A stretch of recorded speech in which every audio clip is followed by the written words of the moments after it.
Con voi oggi. In realtà lo sto facendo da Vicenza e non da Venezia come di consueto, perché sono venuto qui con l'assessore Caner ad incontrare appunto un'altra destinazione, quella della realtà vicentina. Questo percorso l'ha anticipato Adriana Miotto, poi io ci tornerò verso la fine. Fa parte di un'iniziativa che come Regione del Veneto abbiamo voluto realizzare per, diciamo, allargare in termini di informazione e accoglienza diffusa l'attività appunto di interlocuzione con i turisti. Io in realtà vengo dal vostro territorio, nel senso che sono cresciuto ad Abano e ho diretto per 23 anni le aziende turismo di Padova, di Abano e Montegrotto, e poi di turismo Padova, Terme Euganee, e quindi anche di tutta l'area Colli, quindi insomma questo territorio lo conosco parecchio e tra l'altro diciamo c'è già stato in precedenza un percorso analogo che ha portato al riconoscimento di alcuni infopoint anche nella vostra destinazione. Peraltro l'idea degli infopoint nasce proprio nei Colli Euganei, o meglio nella Bassa Padovana, perché molti anni fa, ho visto collegato Mauro Cinefra, con alcune associazioni di categoria demmo vita a un primo esperimento di informazione e accoglienza diffusa nell'ambito del progetto Eugania, che poi diventò un po' il modello e la base anche per il progetto che ora gestiamo come Regione Veneto. Io da 8 anni lavoro presso la direzione turismo della Regione Veneto, appunto, dove seguo un po' tutte le organizzazioni di gestione delle destinazioni, la rete degli uffici turistici, quelli diciamo uffici informazione e accoglienza turistica gestiti dalle destinazioni con la collaborazione dei comuni, degli enti locali, e poi mi occupo anche della progettualità strategica della Regione Veneto in ambito turistico, nel cui diciamo seno è nata anche questa iniziativa. Oggi pomeriggio cercherò di introdurvi un po' quello che è lo scenario attuale del turismo, insomma, che diciamo voi toccate con mano come imprenditori, come aziende, come attività economiche. Io cercherò di darvi un po' la mia prospettiva e anche introdurvi a quelle che sono un po' le policies della Regione Veneto in ambito turistico, per poi calarci appunto verso la conclusione del mio intervento sulla questione dell'informazione e accoglienza diffusa. Poi però volentieri sono a vostra disposizione insieme alla Adriana Miotto per rispondere anche ad eventuali vostre domande, approfondimenti, curiosità, per quanto sarà possibile. Vado quindi a condividere il mio schermo e per introdurvi un po' alcune riflessioni, insomma, ecco. Vediamo se, ditemi se va a schermo intero, mi pare di sì. Benissimo. Ok, ecco, vedete che insomma le immagini sono quelle dei nostri colli e delle nostre strutture ricettive in parte, o diciamo del nostro patrimonio storico, artistico, naturalistico che diciamo che qualifica l'offerta appunto della nostra destinazione. Ovviamente, diciamo, è necessario partire da quelli che sono gli scenari del turismo a livello internazionale e come molti voi sanno,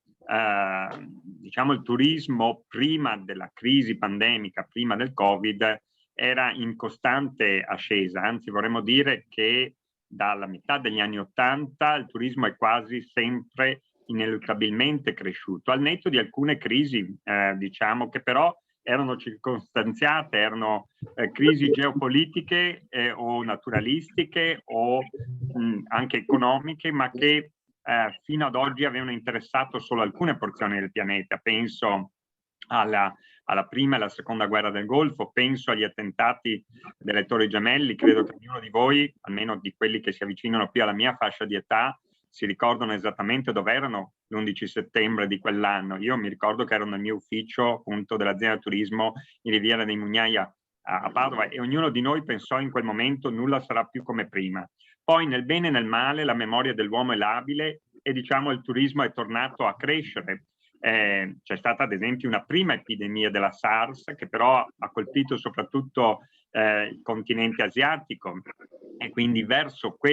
diciamo, quelle destinazioni ha ridotto i flussi turistici. Oppure lo tsunami che si è avuto qualche anno dopo in Oceania e anche in Giappone, e che ha frenato i flussi verso quelle destinazioni. Ricordo ad esempio l'abbattimento dei costi di trasporto verso il Giappone in quell'anno per cercare di fare riprendere in qualche modo il turismo.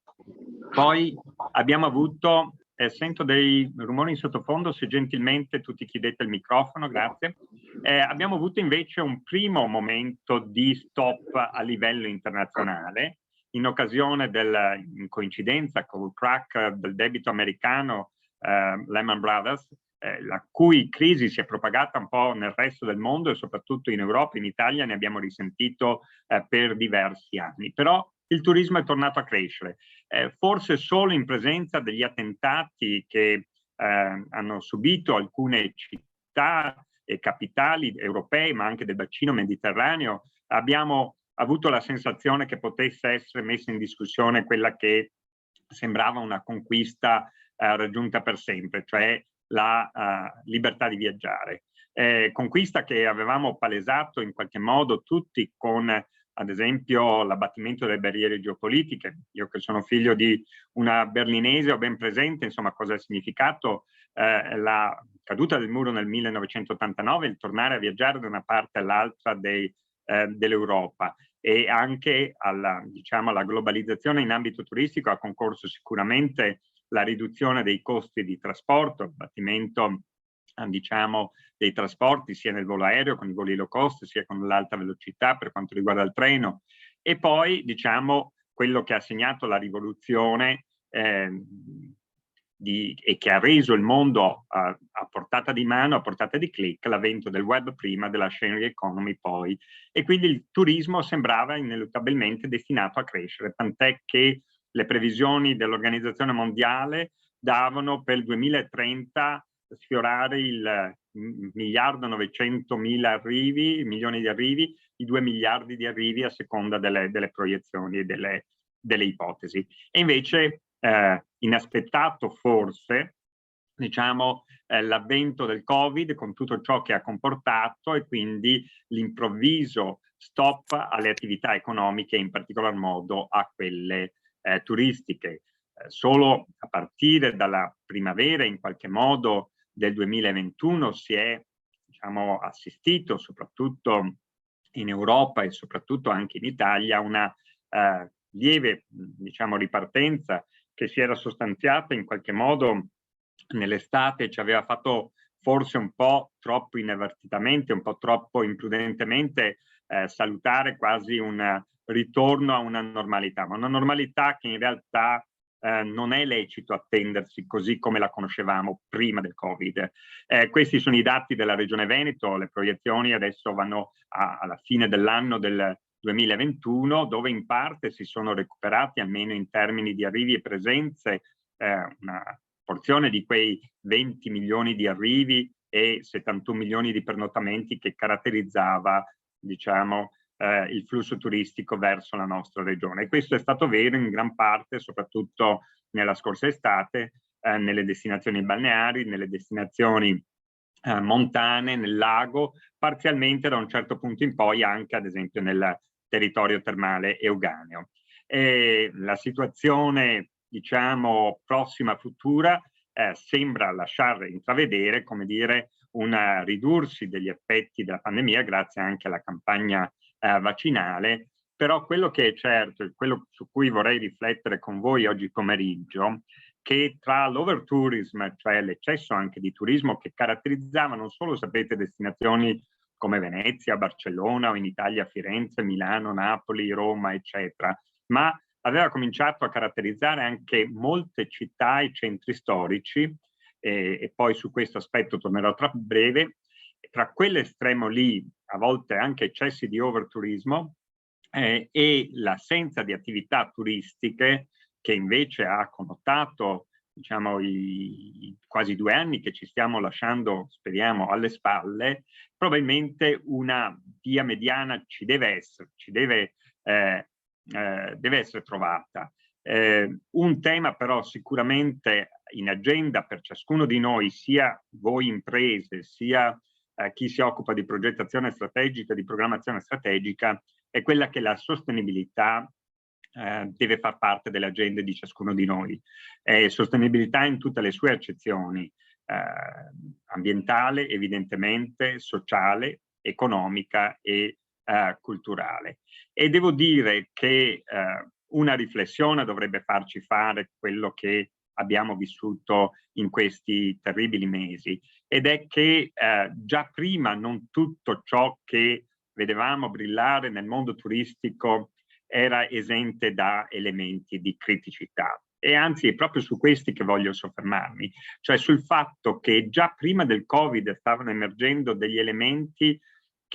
dei campanelli d'allarme che ci dicevano che probabilmente il modello di sviluppo che avevamo conosciuto non poteva essere perpetuato. Non solo l'aspetto della sostenibilità ambientale, che però,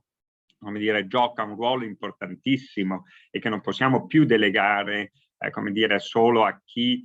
culturalmente, le associazioni ambientaliste hanno fatto di questo una battaglia storica, ma deve essere interiorizzata e dobbiamo comprendere anche i segnali che i nostri figli ci trasmettono quando diciamo vanno in piazza e ci richiamano alla necessità di un cambiamento a volte anche radicale nei nostri stili di vita e anche nei nostri comportamenti quotidiani. Dal punto di vista ambientale non c'è dubbio che stavamo, in parte stiamo segando il ramo dell'albero su cui siamo seduti, quindi un tema da questo punto di vista deve essere assolutamente affrontato. Qualche giorno fa Adriana Miotto ha aperto un'iniziativa molto interessante promossa dalla stessa Regione del Veneto sul tema della sostenibilità e anche del turismo lento, e sono emersi con forza anche da parte di imprenditori turistici lungimiranti la necessità proprio di cambiare anche il modello di fare impresa guardando alla sostenibilità. Ma c'era anche un problema di sostenibilità sociale, come dicevo, in alcuni territori, non in tutti evidentemente, penso soprattutto ai centri storici, anche in città come Verona, anche in città come Padova, il rapporto tra turisti e popolazione ospitante, tra comunità ospitanti non era più sempre idilliaco. Pensiamo alla trasformazione in cui, diciamo, a cui abbiamo assistito in alcune realtà, in alcuni centri storici, con interi condomini, ad esempio, trasformati in locazioni turistiche, col fenomeno sicuramente interessante, importante dell'avvento del web e dell'utilizzo di strumenti come Airbnb per promuovere l'offerta di alcuni territori, ma anche con la problematicità, come dire, di non riuscire spesso più a distinguere ciò che è offerta turistica e ciò che è destinazione nella sua accezione più identitaria e più autentica. E poi c'era il problema della sostenibilità economica, perché è vero che l'avvento del web e della sharing economy prima e dell'online travel agency, cioè dei grandi portali di prenotazione, ha fatto crescere esponenzialmente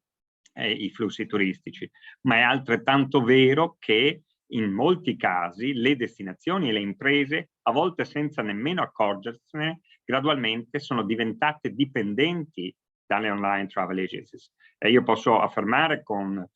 forza che la stessa Regione Veneto, pur essendo la prima regione turistica d'Italia e una delle prime 5 d'Europa pre-pandemia, ha tassi di dipendenza in alcune destinazioni dalle OLTA, da Booking e dintorni, del 56-60%. E io lo so che anche parlando con alcuni operatori mi dicono ma a me conviene comunque inserirmi in questi portali perché sono sicuro che il tasso di conversione, il tasso di occupazione è garantito e mi conviene più che fare qualche fiera o che fare qualche altra attività promozionale. Presa individualmente questo è certo vero, è certamente vero, però è altrettanto vero che se non siamo destinazioni non fungibili, e sono pochissime quelle non fungibili, quelle che possono aspirare insomma a rimanere sempre sul mercato, nell'attenzione dei turisti, e sono chiaramente le destinazioni più note. Tutte le altre sono fungibili e di conseguenza, come dire, Booking dà, Booking toglie, dico io spesso e volentieri, nel senso che poi la logica perversa è quella di chi paga di più, di chi è disponibile a dare le commissioni più alte, di chi in qualche modo è disponibile a rubare uno spazio online pur di portare via, diciamo, il turista alla destinazione concorrente. Ecco, questa spirale non possiamo più inseguirla. Ecco, questo è un altro degli aspetti che dobbiamo mettere in agenda nella capacità di ripensare il nostro futuro, perché indietro non si potrà più guardare. Chi in qualche modo invoca un ritorno alla normalità pre-Covid probabilmente, diciamo, non ha interiorizzato del tutto la lezione che da questa terribile esperienza dovrebbe venirci. Noi siamo alla vigilia dell'approvazione del piano strategico del turismo veneto e abbiamo sottolineato più volte questo aspetto, questa necessità, come dire, di guardare in avanti e rivedere sostanzialmente le nostre impostazioni. E per farlo dobbiamo forse interrogarci su come potrebbe cambiare il turismo post-Covid, anche se nessuno di noi ha la sfera di cristallo e se anche già quest'estate abbiamo assistito, come dire, a prove generali di ritorno a, tra virgolette, la normalità, perché tanta era la voglia di muoversi, di viaggiare da parte delle persone. Però forse possiamo azzardare, come dire, che sarà un turismo più sostenibile nella proposta e più responsabile nella fruizione. Ci metto il punto di domanda, ma credo che sarà proprio il mercato a indurci a questo, sarà proprio la domanda dei nostri turisti, dei nostri affluenti andare in quella direzione. 3 anni fa con mia moglie siamo tornati a Berlino, anzi siamo andati a Berlino come io facevo da ragazzo in treno e mi è capitato diciamo di scambiare 2 parole con una persona che occupava il nostro scompartimento, una mamma con un ragazzino di 6-7 anni, lei era tedesca di Amburgo, era sposata con un siciliano, vivevano a Firenze e lei andava a trovare i nonni, o meglio i suoi genitori, i nonni del ragazzo, ad Amburgo in treno. Allora abbiamo chiesto ma perché in treno? Per 2 motivi è stata una risposta molto bella e intelligente. Uno, perché voglio che mio figlio abbia la consapevolezza delle distanze e quindi non che salga in un aereo e scenda 2 ore dopo non avendo la percezione che i paesaggi cambiano, che i territori cambiano, che il mondo è vario, e l'altra perché vogliamo concorrere all'abbattimento della CO2. Questo è un aspetto che ormai è interiorizzato in gran parte del pubblico tedesco, ma pensiamo anche in Francia, dove si stanno riducendo ad esempio i voli aerei di medio raggio per, diciamo, favorire invece lo sviluppo dei viaggi in treno, proprio per concorrere ad abbattere il CO2. Quindi sarà la domanda di mercato che indurrà le nostre imprese a orientarsi maggiormente ai temi di sostenibilità nella proposta e quindi di conseguenza di maggior responsabilità anche nella fruizione. Più attento alla salute personale, credo di non dire qualcosa di nuovo, perché proprio questi mesi ci hanno portato in questa direzione, hanno rafforzato questo approccio da parte di tutti noi e quindi anche da parte del pubblico turistico. Non è un caso, ad esempio, che il Veneto proprio la scorsa estate ha visto ritornare comunque un pubblico di prossimità dagli stati esteri, in particolar modo dall'Austria, dal sud, dal centro-sud della Germania, dal Bayern, dal Baden-Württemberg, eccetera, perché comunque le nostre destinazioni hanno una buona nomea per quanto riguarda la capacità di dare risposta in termini di assistenza sanitaria e di attenzione alla salute. Penso alle ULSS della costa, ma anche quella del bacino termale Luganeo, che danno servizi che molto spesso si orientano proprio ai turisti che ne hanno bisogno. Sull'attenzione alla sicurezza, anche qui un punto di domanda, perché anche questo è un tema che avevamo imparato a conoscere, penso proprio in occasione degli attentati di matrice ISIS in Nord Europa e nel bacino mediterraneo, che peraltro avevano finito per premiare le destinazioni della nostra costa, ma anche il bacino termale, i nostri colli, perché percepiti più sicure. Poi è chiaro che la sicurezza in termini assoluti non può essere garantita e peraltro soprattutto va sempre coniugata con il tema dell'inclusività, con il tema dell'accoglienza. Poi ci torneremo perché è un argomento che anche con Adriana Miotto stiamo sviluppando, quello della cultura dell'accoglienza, che riguarda anche tutti voi che avete deciso di partecipare evidentemente a questo percorso. E la prossimità, un turismo di prossimità, questo chiaramente andrà fra il paio con, diciamo, l'evolversi della situazione pandemica. È chiaro che diciamo, le ultime 2 estate, quel turismo che c'è stato è stato necessariamente un turismo domestico, addirittura interno spesso alle regioni, in questo caso alla regione del Veneto, ma anche appunto, dicevo, la prossimità dei nostri vicini di casa, sia di regioni italiane che di regioni di stati confinanti. Man mano che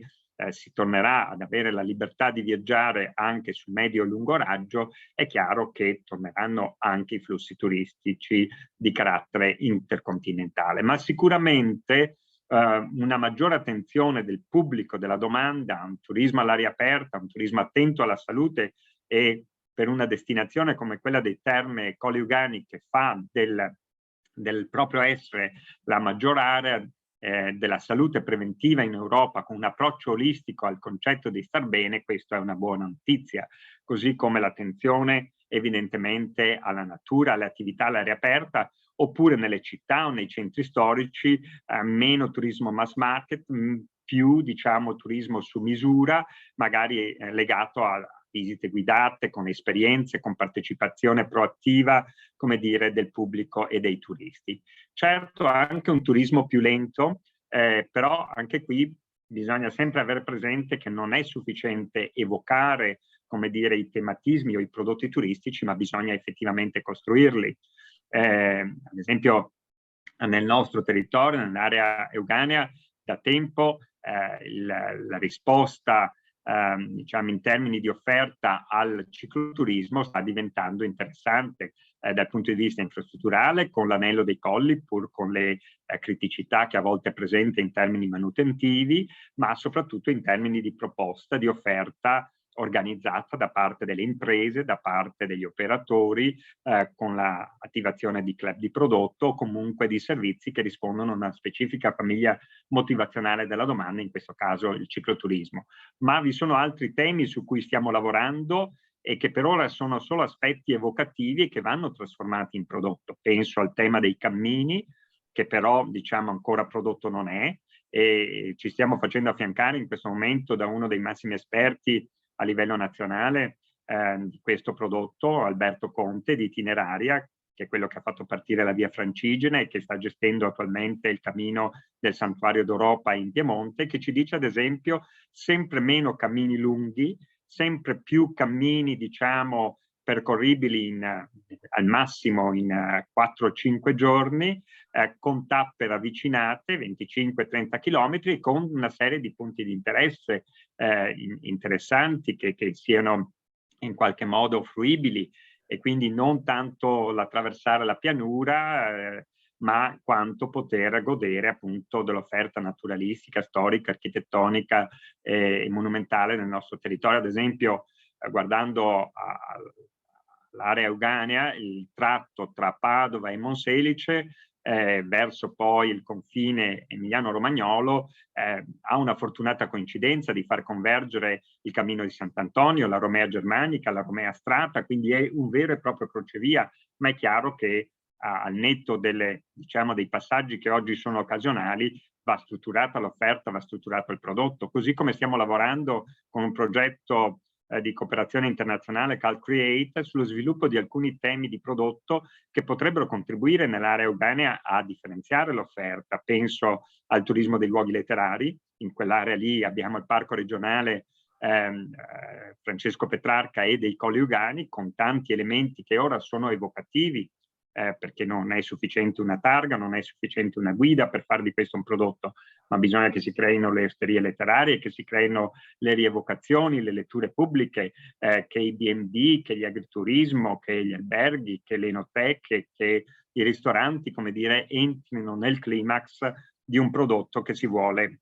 riuscire a proporre, come quello ad esempio dei luoghi del cinema o dei luoghi della musica, altrettanto importanti tra Padova e anche tutta l'area dei Colli Euganei. Pensiamo, diciamo, alle iniziative che avvengono sui nostri colli, sia nelle cantine, sia nell'anfiteatro del Venda, sia l'offerta dell'orchestra di Padova e del Veneto nel bacino termale e via dicendo. Oppure tutto il tema del patrimonio UNESCO, che è molto rilevante in Veneto. La vicina Padova ha avuto riconoscimento la scorsa estate, come sapete tutti, anche del ciclo di affreschi del 300 come patrimonio dell'umanità, e questo è un altro valore aggiunto per il vostro territorio, che si affianca ad esempio al riconoscimento che da tempo abbiamo per l'orto botanico, ma anche qui bisogna contemperare lo sviluppo di prodotti turistici con la sostenibilità e con l'attenzione, come dire, a ciò che l'UNESCO mira, cioè soprattutto il preservare alle future generazioni questo patrimonio. Allora cosa sta facendo la Regione Veneto per sostenere da un lato il fenomeno turistico, ma anche per sostenere questo cambiamento che è assolutamente necessario, questo cambio di paradigma anche nello sviluppo del fenomeno sociale, culturale ed economico che è il turismo. Intanto conoscere per programmare. Questo vale a livello, diciamo, di regione, di destinazioni, ma anche di imprese. E allora in questo senso trovate a disposizione, lo vedrete nella slide successiva, l'Osservatorio del Turismo Regionale Federato, che è una piattaforma libera, accessibile a tutti, dove potete trovare dati, come dire, tradizionali come arrivi e presenze, ma resi fruibili in modo semplice, gradevole, con degli elementi di visualizzazione molto intuitivi. Provate a giocarci e vedrete che è molto semplice comprenderne il funzionamento, così come nella stessa piattaforma troverete ad esempio quello che è il sentimento, il sentiment, come si dice oggi, del pubblico nei confronti delle vostre destinazioni, della vostra destinazione, delle imprese che le costituiscono, che ne costituiscono l'offerta, sia imprese ricettive, ma anche le altre imprese della filiera turistica, e sia gli attrattori. Quindi il giudizio, come dire, del pubblico, come viene rilevato attraverso tutte le conversazioni, come dire, che sono presenti nei social, nei portali di prenotazione, eccetera, e che vengono monitorate attraverso The Data Appeal Company, che ci restituisce, come dire, gli highlights di cosa pensano le persone che visitano o che si informano sulla nostra destinazione, e ci danno anche un quadro in tempo reale, perché abbiamo evidenziato come la curva dei contenuti, cioè quante conversazioni ci sono, corrispondono molto spesso alla curva di come sta andando in quel momento il turismo in termini di arrivi e presenze. Quindi anche un misurarci la febbre in tempo reale. E poi l'attenzione appunto della regione ai prodotti turistici slow and green per un turismo sempre più sostenibile. Cicloturismo, al quale lavoriamo ormai da 12 anni e più, con il supporto di Diego Gallo, altra espressione di quel territorio. Infatti siamo partiti proprio dall'area dei Colli Euganei col prodotto diciamo legato al cicloturismo, e poi l'abbiamo esteso a tutto l'ambito regionale, e a distanza di 12 anni possiamo dire che ormai c'è un'offerta strutturata, e come vi dicevo stiamo lavorando anche sul tema cammini e anche sulle ipovie. Ma un segmento che sicuramente va ripensato, e questo vale anche per una porzione di imprese del vostro territorio, è quello legato alla cosiddetta meeting industry, o al settore dei congressi, degli incentive, degli eventi, che ha subito un forte contraccolpo dal Covid, e che però anche in questo caso vede evidenziate le criticità che stavano emergendo prima del Covid, non più grandi convegni, ma sempre più convegni, luoghi, incontri in realtà interessanti da un punto di vista, ad esempio, architettonico, da un punto di vista storico. Ecco che voi, diciamo, col vostro patrimonio, penso a Villa dei Vescovi, penso all'Abbazia di Praglia, penso al Castello di Monselice, lo stesso Castello del Cataio, adesso sicuramente dimentico qualcuno, ma diciamo un'offerta variegata inserita in contesti storici, che è quello che oggi la domanda predilige. Però anche qui tutta l'area dei Colli Euganei può prestarsi ad esempio a tutto il tema di quelli che saranno i nomad workers, cioè quelli che mischieranno sempre di più momento di tempo libero e lavoro in remoto, e quindi anche diciamo in realtà non tradizionali, dove potranno svolgere il loro lavoro, come sto facendo io in questo momento, collegandomi con voi in remoto, insomma, ecco. Quindi tutto un segmento, anche quello della meeting industry, da ripensare, e in generale un sostegno a nuovi prodotti turistici che verranno, un sostegno che verrà anche dalla nuova programmazione delle politiche di coesione 2021-2027, cioè quella dei fondi europei, quella dei bandi per le strutture ricettive, per le imprese, ma anche per le destinazioni, che daranno nuove opportunità, ad esempio alle strutture ricettive, di rigenerare la loro offerta, quindi di rivedere i propri servizi, di aggiungere, come dire, elementi alla propria struttura che vadano nell'ottica di una transizione digitale, di una transizione verde,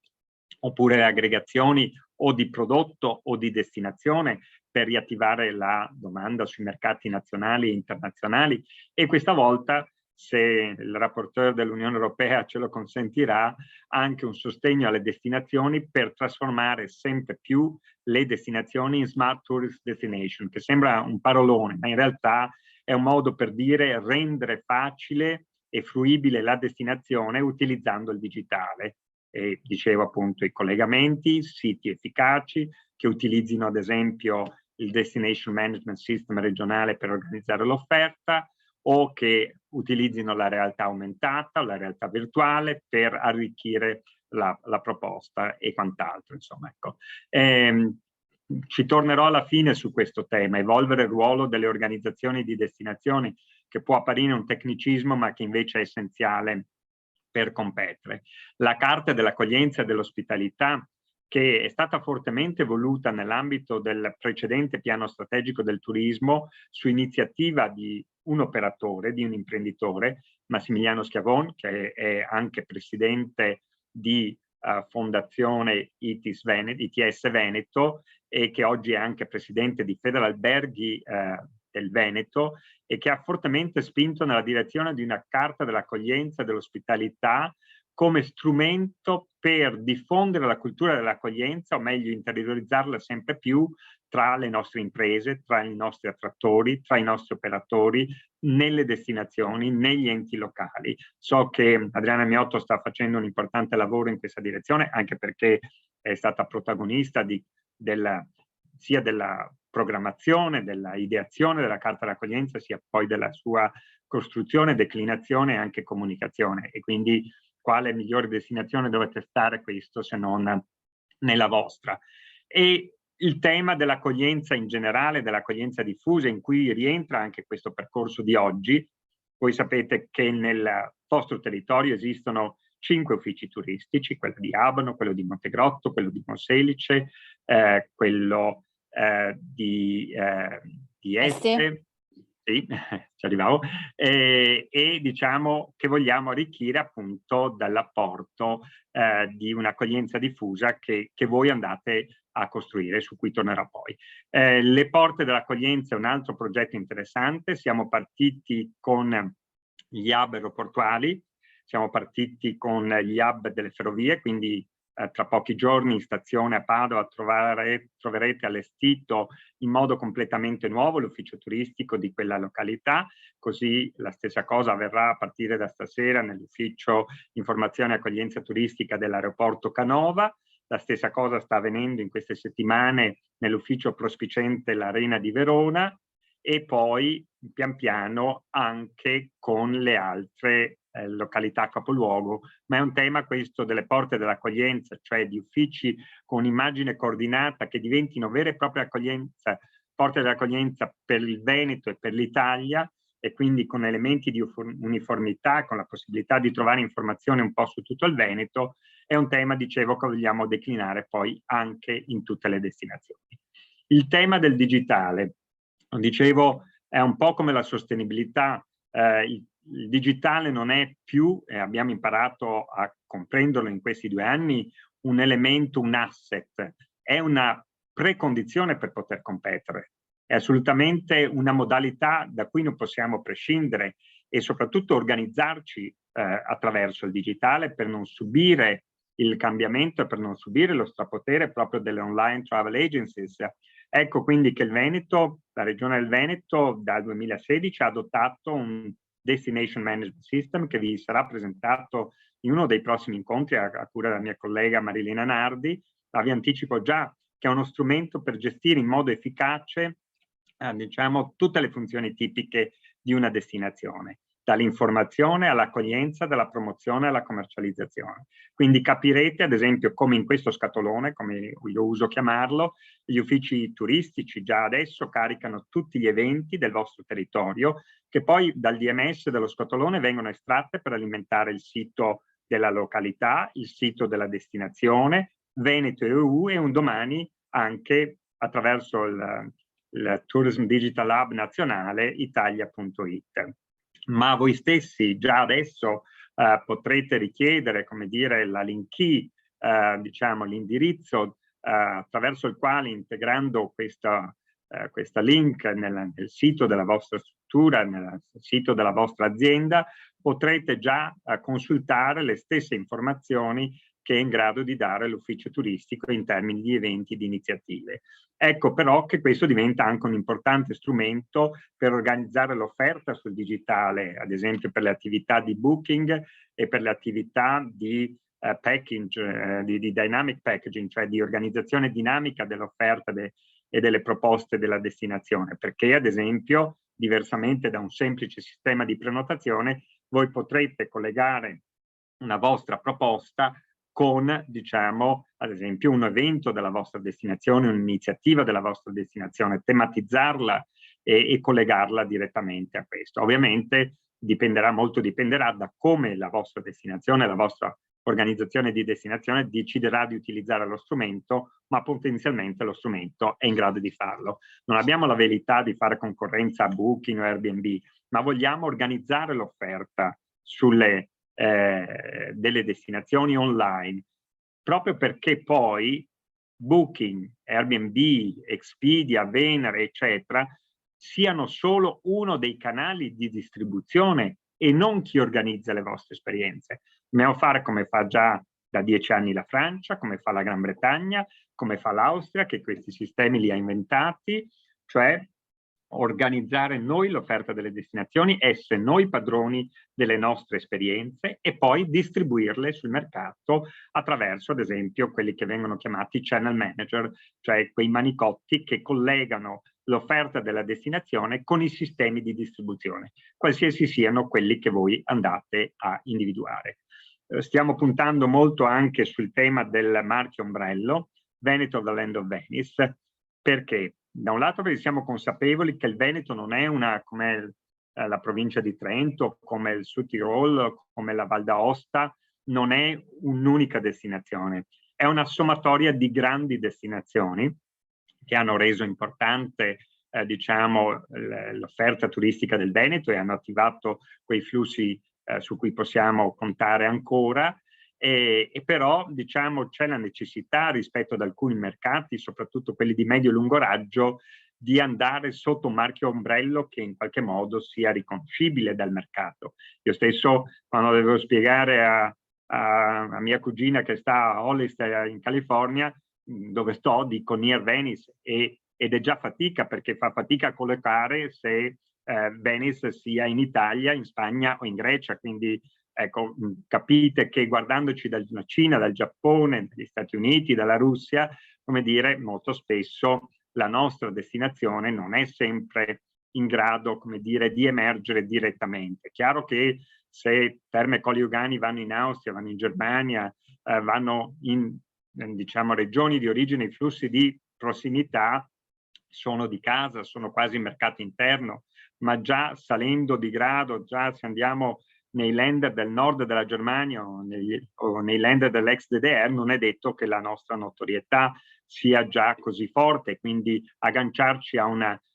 diciamo, a un elemento di notorietà qual è Venezia fa da marchio ombrello senza togliere, come dire, spessore e evidenza al marchio della destinazione. In queste settimane, dicevo, stiamo chiudendo il nuovo piano strategico 2021-2023, ha avuto una gestazione abbastanza lunga, è frutto anche in questo caso di un processo partecipativo molto ampio a cui hanno preso parte anche gli esponenti delle associazioni di categoria, del sistema di imprese, degli enti locali, della vostra destinazione o delle strade del vino o di altri attori territoriali,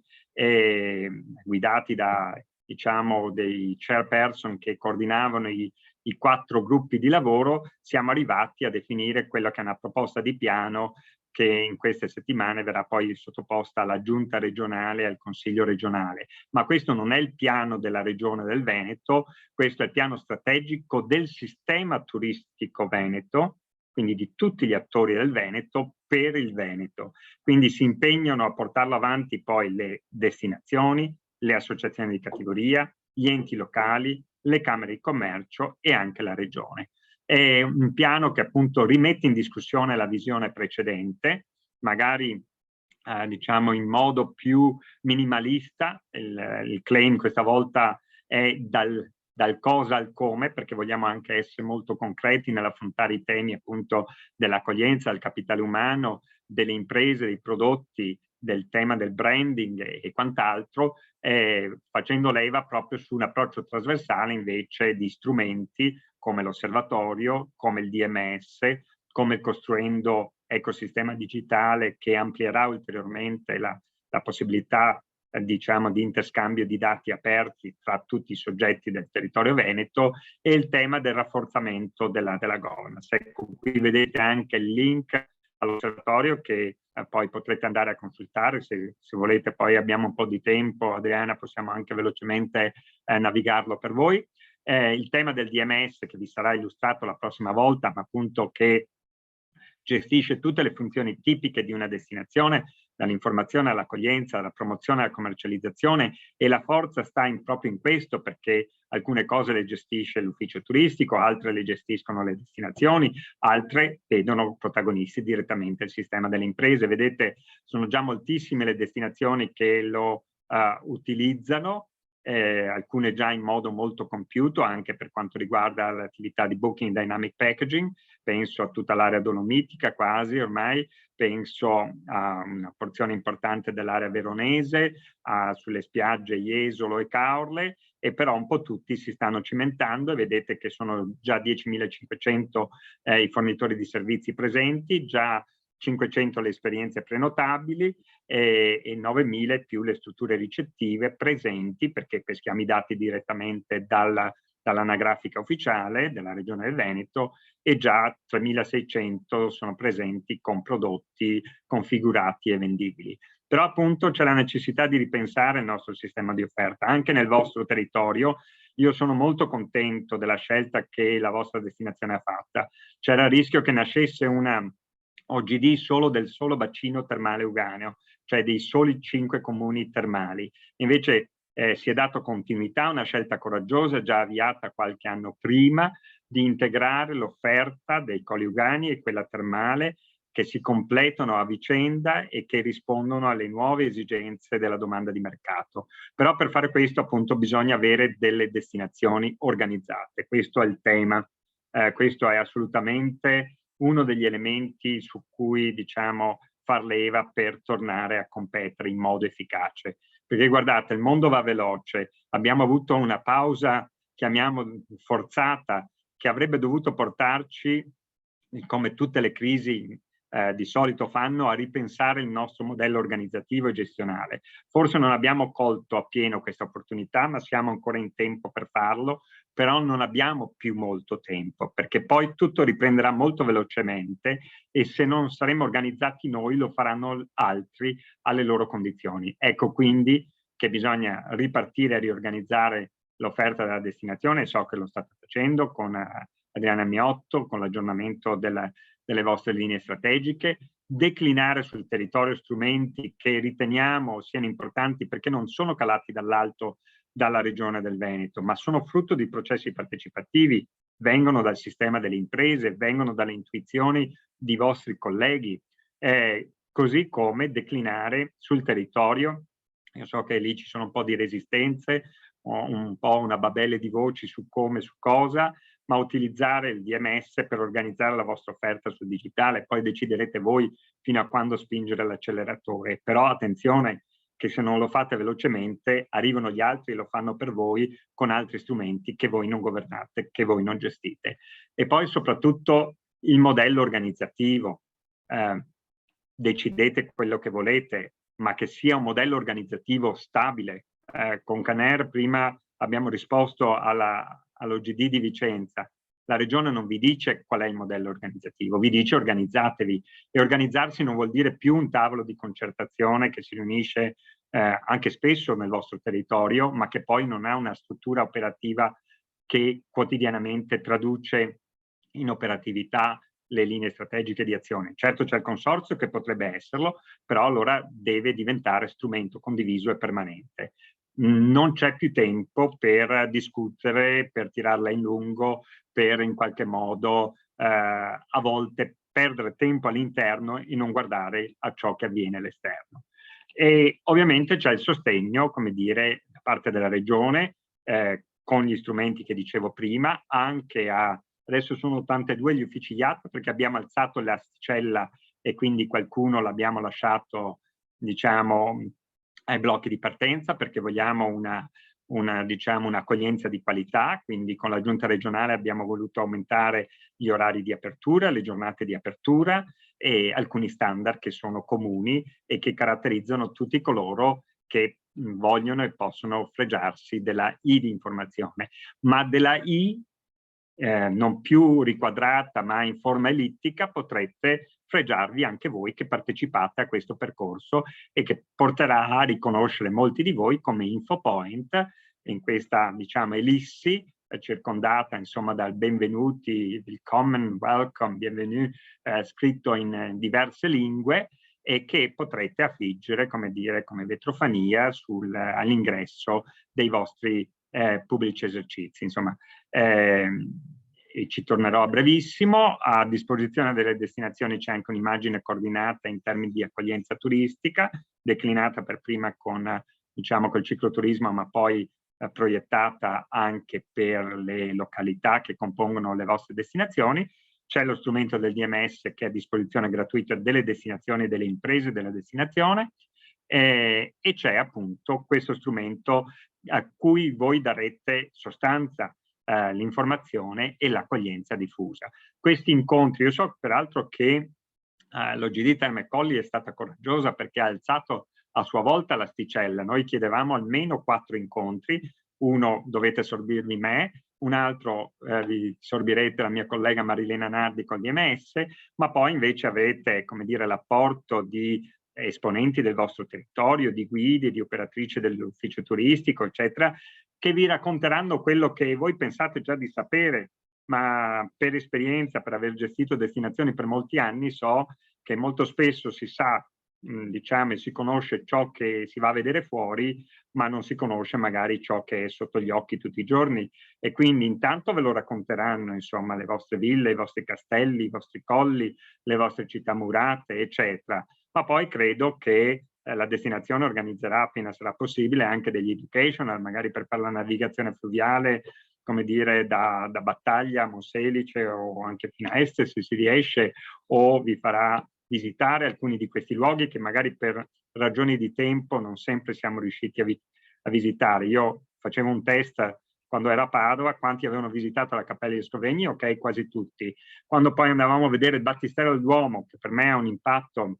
emotivo tanto quanto la Cappella degli Scrovegni, quando vedo la volta del Duomo di Giusto del Malabuoi, eppure pochissimi padovani l'avevano visitata. Con l'orto botanico hanno imparato ad apprezzarlo quando c'è stato l'ampliamento, insomma, ecco, quindi ci sono molti luoghi che forse anche molti di noi nel nostro territorio, nei nostri colli non conoscono e che è bello poi toccare con mano per raccontarlo ai nostri ospiti. Ecco, quindi 4 incontri che non è formazione, non è qualcuno che insegna e qualcuno che ascolta, ma è un modo per comprendere meglio il fenomeno turistico, per conoscere meglio il territorio, per poter meglio essere ambasciatori voi stessi della vostra destinazione, perché la prima forma di promozione è, questo ormai l'ho imparato da anni, è l'accoglienza. L'accoglienza che oggi si trasforma in passaparola. Il passaparola, come sappiamo, oggi non è più solo le 12 persone a cui raccontavamo una volta qualcosa di negativo. Se c'è qualcosa di negativo domani mattina è su tutti i social e su tutta la rete, e almeno se c'è qualcosa di positivo non avrà la stessa amplificazione, ma sicuramente riusciranno a parlarne, ne parleranno in modo positivo e sarà grazie a voi. Ecco, io credo che questo sia il senso di questo percorso. Io mi fermo qui, credo che Adriana abbia da aggiungere qualcosa al riguardo, poi rimango volentieri a disposizione perché mi rendo conto di aver toccato superficialmente molti temi, ma se c'è qualcosa che vi ha incuriosito, se c'è qualcosa che volete approfondire, approfittatene, siamo qua. Grazie. Grazie mille Stefan davvero per questa, diciamo, introduzione, per aver dato il benvenuto a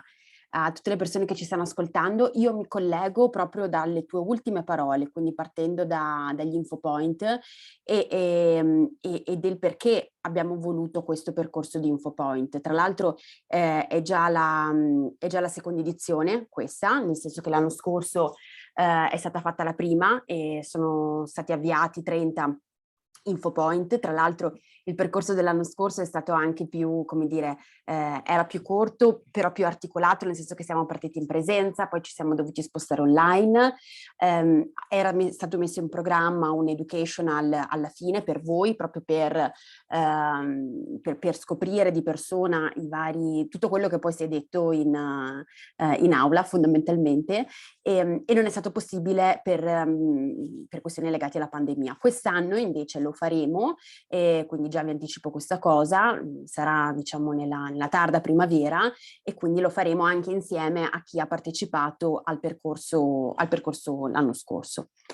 Perché un percorso InfoPoint? Beh, prima Stefan lo ha anticipato, ma io ci tengo a sottolineare questo. Il nostro turista, ma anche noi, no? Se ci pensiamo, quando ci togliamo la giacca da operatori e indossiamo la giacca da viaggiatori, quando andiamo in una destinazione turistica facciamo tanti piccoli incontri, e questi incontri non si risolvono solo ed esclusivamente con quelle persone addette alle attività di front office nelle strutture ricettive, ma vengono fatte tutta una serie di piccole esperienze, che può essere quello di prendere uno shuttle bus, che può essere quello di prendere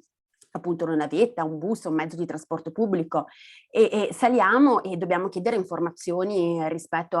per esempio al costo del biglietto, ma anche solo banalmente sono salita e non so qual è la fermata giusta dove potermi, quella più idonea per poter scendere e andare a visitare quello che sto andando a visitare. Ecco che quindi interagisco con appunto magari con l'autista o chi è al ticket office che mi sta vendendo il biglietto, piuttosto che sono al bar mentre prendo un caffè, mentre prendo un cappuccino, chiedo delle informazioni di qualsiasi natura rispetto alla destinazione. Oppure quando vado a fare una bellissima esperienza in bici sul territorio che sto visitando, è fondamentale come mi viene raccontato il territorio, ma anche solo banalmente quando per esempio entro in una bottega, in un pubblico esercizio, in un'attività commerciale e compro qualcosa, voglio comprare qualcosa di autentico, di originale del territorio. Oppure quando appunto vado a degustare uno dei prodotti tipici della destinazione. Quindi faccio tutta una serie di piccole esperienze con diverse persone del territorio, e nonostante siano diverse le persone che incontro, il nostro turista, sviluppa in realtà un'unica immagine della nostra destinazione. Quando torna a casa e poi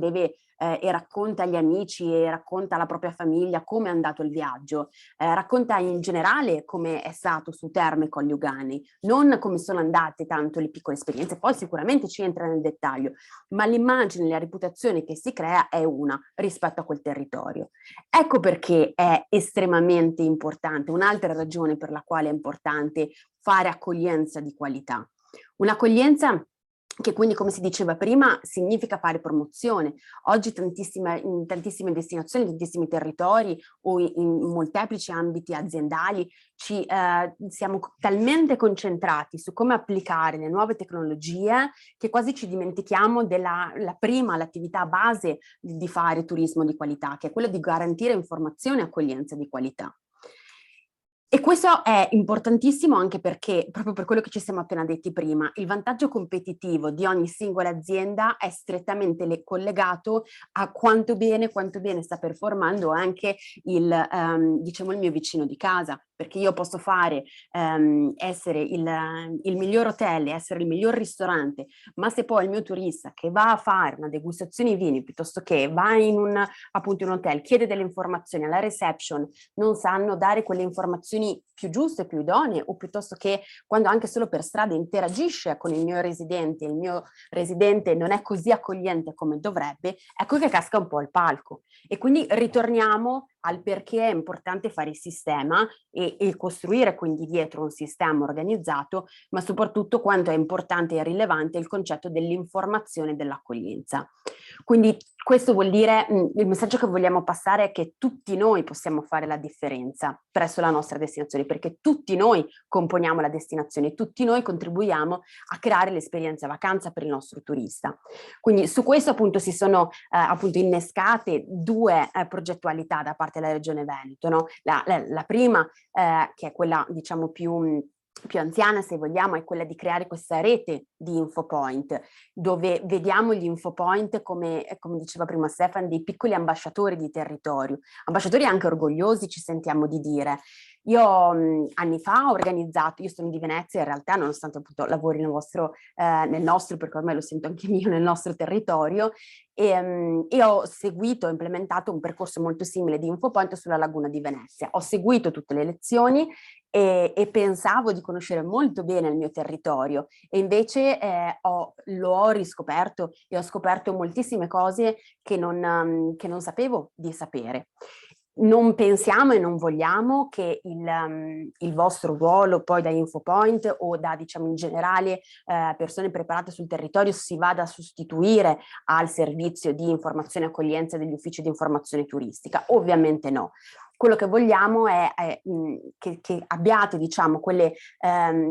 nozioni, se vogliamo, di base, ma che faccia parte anche proprio di un vostro arricchimento, se vogliamo, personale, professionale nei confronti del territorio, e quindi andremo ad organizzare gli incontri anche in maniera molto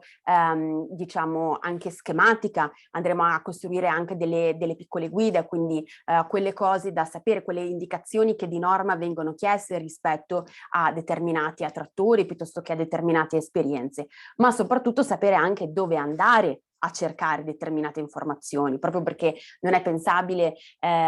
pensare di sapere tutto o di essere dei tuttologi o appunto sostituirsi all'attività di informazione e accoglienza degli uffici di informazione turistica, ma è importante però almeno saper dare una risposta al turista di dove andare a trovare quell'informazione o perché no cercarla noi per loro. E quindi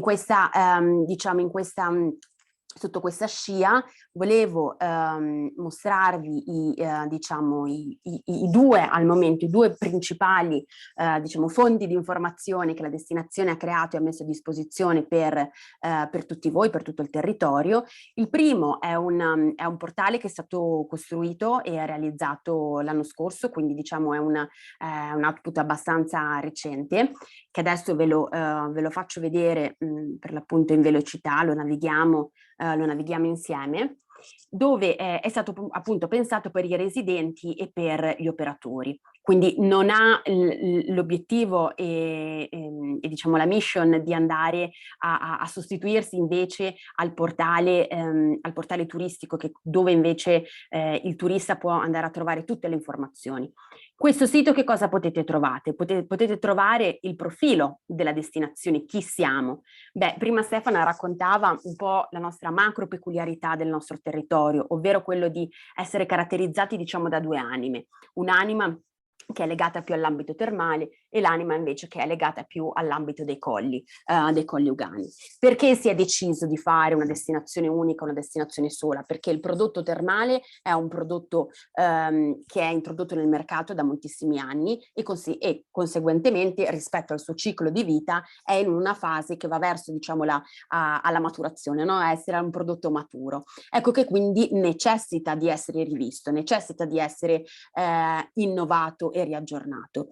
Dall'altro invece abbiamo l'Anima dei Colli, che invece è un prodotto molto giovane, è un prodotto che è stato introdotto, diciamo, recentemente, se vogliamo, nel mercato. Ecco che quindi le due anime si dovrebbero e si aiutano già molto a vicenda, e si auspica in futuro, diciamo, sempre di più, no? Quasi a diventare appunto una sorta di anima sola, no? Con diverse sfaccettature. Il leitmotiv che è stato individuato degli anni fa, quando è stato fatto un bellissimo percorso partecipativo che ha coinvolto tutti i soggetti principali della nostra destinazione, si è andata a definire la vision, no? Quindi chi noi vogliamo essere come destinazione, come vogliamo essere visti nel mercato, diciamo, nel breve, nel medio-lungo periodo. E la vision che ci siamo dati è quella di essere la prima area per la salute preventiva in Europa. Un fil rouge che collega per l'appunto le due anime del territorio. Da qui sono stati poi declinati i cosiddetti 4 tematismi, 4 prodotti, i macro prodotti di destinazione. Il primo, che è quello termale, che quindi va a racchiude tutte le esperienze legate alle piscine termali, alla fangoterapia e tutte le altre esperienze connesse. Ed infatti avremo una serie di appuntamenti, insomma, dedicati proprio a questo filone tematico. Abbiamo poi la natura e sport, diciamo, la seconda famiglia di prodotti e esperienze che si possono fare, legati a percorsi bike piuttosto che trekking, il golf e tutte le esperienze che poi in generale il parco regionale dei Colli Ugani ci mette a disposizione, insieme a voi ovviamente imprenditori che poi dopo andate ad organizzare l'offerta. Terzo filone, quello legato ovviamente al food and wine e non solo, quindi c'è food and wine, scusate, non solo vino ma anche olio, perché siamo anche, produciamo anche dell'ottimo olio di qualità. E poi ultima, diciamo, pilastro è quello legato all'arte e alla cultura, quindi dove ritroviamo poi tutto il nostro patrimonio intangibile ma anche legato all'arte, alla cultura e alla storia del nostro territorio. Il percorso è stato appunto sviluppato proprio per entrare in profondità di tutti questi tematismi. Quindi tornando al sito potete trovare per l'appunto tutto quello che ho appena detto in pochissimi minuti nel dettaglio. È possibile scaricare diciamo, il piano strategico di destinazione, lo si sta riaggiornando, non andrà in questi, diciamo, in queste settimane, in questi mesi, non si va a modificarlo, diciamo, sostanzialmente, semplicemente lo si va a aggiornare rispetto all'attualità e soprattutto insomma, diciamo, sì, post pandemia. Trovate chi fa parte poi della nostra OGD, quindi i comuni che costituiscono il nostro territorio sono 16 e poi anche poi dopo tutti i soggetti privati che incidono nelle strategie della nostra destinazione. Trovate descritto, ma questo poi ci torneremo anche in uno degli prossimi incontri, il brand di destinazione e soprattutto tutta la parte di analisi che ha anteceduto la nascita di questo brand di destinazione. Trovate già all'interno di questo sito il link per l'osservatorio turistico regionale, quello di cui vi parlava prima appunto il dottor Marchioro, che io invece vi invito caldamente di andare a visitare, e soprattutto poi cosa fa la nostra destinazione, quindi che cosa si fa in ambito di comunicazione, come diventare ambassador, quindi dentro viene inserito appunto il progetto degli infopoint, ma anche il progetto della carta dell'accoglienza, informazione turistica. Poi ve le presenterò ad una nei prossimi incontri, perché diventeranno poi i vostri punti di riferimento, i 4 uffici di informazione turistica di cui vi parlava prima appunto il dottor Marchioro, quindi l'ufficio IATA di Abano Terme, quello di Montegrotto, Este e Monselice, trovando poi anche gli orari e soprattutto i riferimenti telefonici. Ecco, quindi questo è un sito che io vi invito assolutamente a visitare e a consultare. Il secondo, diciamo, strumento invece che abbiamo nella nostra destinazione di informazione turistica invece è quello rivolto al turista, che è il nostro portale di destinazione, che è visitabanomontegrotto.com, che tra l'altro la nuova versione verrà lanciata il prossimo mese, e quindi lo rivedrete in realtà con una nuova giacca, con dei nuovi contenuti, molto aggiornato e anche, diciamo, più interattivo e più fresco. Tornando agli infopoint, quindi i requisiti che diciamo che vengono posti sono, come vi ha detto prima Stefano Marchioro, quello di essere innanzitutto un pubblico esercizio. Vengono escluse per l'appunto le attività ricettive, ma perché diciamo, le attività ricettive dovrebbero essere già di loro un infopoint naturale. Essere aperti al pubblico. Quindi questo è molto importante. Molti di voi nei giorni precedenti mi hanno contattato, mi hanno mandato delle mail chiedendomi ma ci devono essere degli orari prestabiliti, degli orari minimi di apertura al pubblico? No, bisogna però essere aperti, ecco, quindi questo sicuramente, e l'idea è quella appunto di andare, ripeto, ad integrare l'attività di uffici di informazione turistica verso il pubblico. Presenza di personale preparato, ma questo lo sarà anche diciamo a seguito di questo percorso. Poi ovviamente si auspica che ci sia sempre un aggiornamento anche autonomo da parte poi del personale, ma come diciamo proprio interesse personale poi professionale. Avere dello spazio per illustrare, per mostrare e esibire del materiale informativo e comunicativo che verrà messo a disposizione della destinazione. Il fatto di avere una postazione internet collegata a veneto.eu o molto più semplicemente avere una copertura di rete gratuita, in modo tale che il turista quando entra all'interno del vostro esercizio possa collegarsi senza avere quel tipo di problema ad internet. E partecipare, come si diceva, ad almeno 8 incontri formativi su 9. La presenza è ovviamente obbligatoria per chi ovviamente poi vorrà fregiarsi del titolo di infopoint, quindi a fine lezione andrò a fare una sorta di appello chiamando struttura per ristrettura e mi direte se siete presenti o meno. Come dicevo all'inizio, tutte le lezioni verranno registrate, verranno caricate nel sito, il primo, quello che vi ho fatto vedere, in modo tale da poter riascoltare le lezioni ogni volta che volete e soprattutto poterle fare vedere anche ad altri vostri colleghi.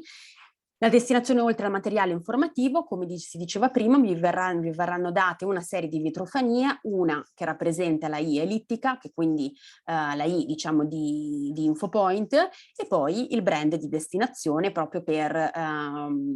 poterla affiggere in evidenza, e poi una serie altro materiale, tra cui insomma dei decavalieri